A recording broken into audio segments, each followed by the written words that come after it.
Et ses bienfaits me rendirent odieux, jusqu'à la pensée de ne pas lui dévouer le reste de ma vie. Mais aussi l'honneur m'est demandé de prendre parti pour le gouvernement de Bourbon lorsque j'étais placé dans la nécessité de conserver des correspondances avec lui.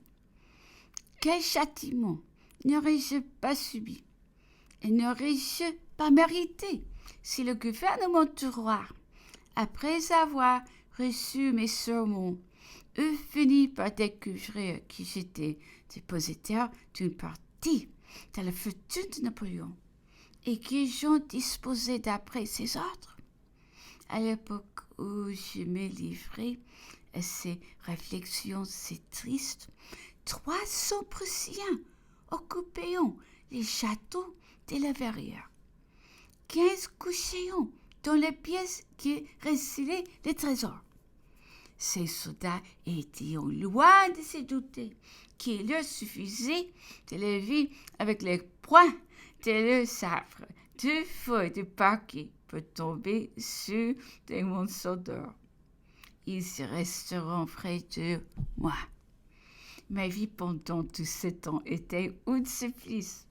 Je me tentais chaque jour à apprendre que tout était découvert. Heureusement, ils partiront et je fus du moins tranquille sur ses bras. L'ex-impératrice Joséphine était cependant revenue à la maison. Après une courte fuite au mois d'avril, l'empereur de Russie la fit inviter à retourner chez elle. Il y ajouta des protestations si flatteuses qu'elle reprit avec sécurité les cours de ses habitudes.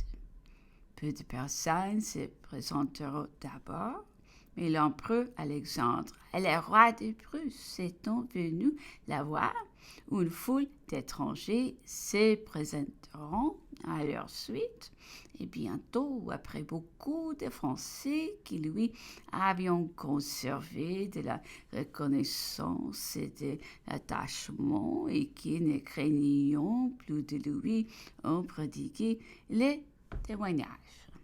L'empereur de Russie venait souvent et restait longtemps, et l'entretien était inépuisable sur Napoléon.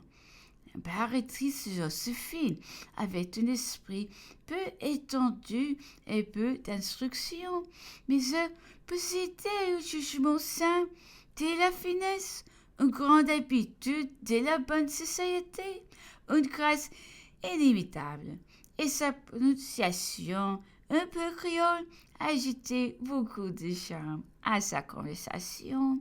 Alexandre en paraissait enchanté. Un Dieu qui présentait son frère Constantin à Joséphine.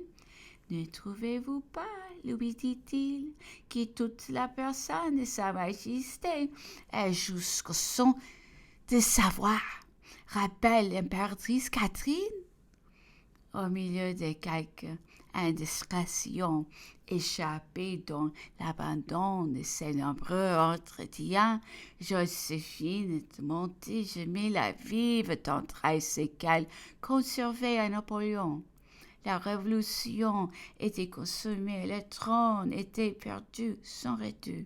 Mais elle ne cessa pas de s'adresser à la générosité de l'empereur pour adoucir le sort de son ancien époux. Les protestations qu'il lui prodiguait et qu'elle me reportait avec sincérité furent promptement oubliées à Vienne. S'il est vrai qu'Alexandre consentit de cette époque à l'enlèvement de Napoléon pour le jeter de l'île d'Elbe à Sainte-Hélène, le prince Eugène vint de Paris vers ce temps. L'empereur Alexandre prit du goût pour lui prodigua des témoignages d'amitié et lui promit de lui former un État en Allemagne dont la population ne serait pas moins de 60 000 habitants. Ces dispositions changeront depuis. La principauté d'Eichstatt, qui fut donnée au prince, on contient à peine 7000. Dans ce moment de penchement léger de son départ, l'empereur Alexandre dit au prince Jean: Je ne sais si je me repenterai pas un jour d'avoir mis les Bourbons sur le trône. Croyez-moi, mon cher Jean, ce ne sont pas de bonnes gens. Nous les avons eus en Russie, et je sais à quoi m'en tenir sur le compte.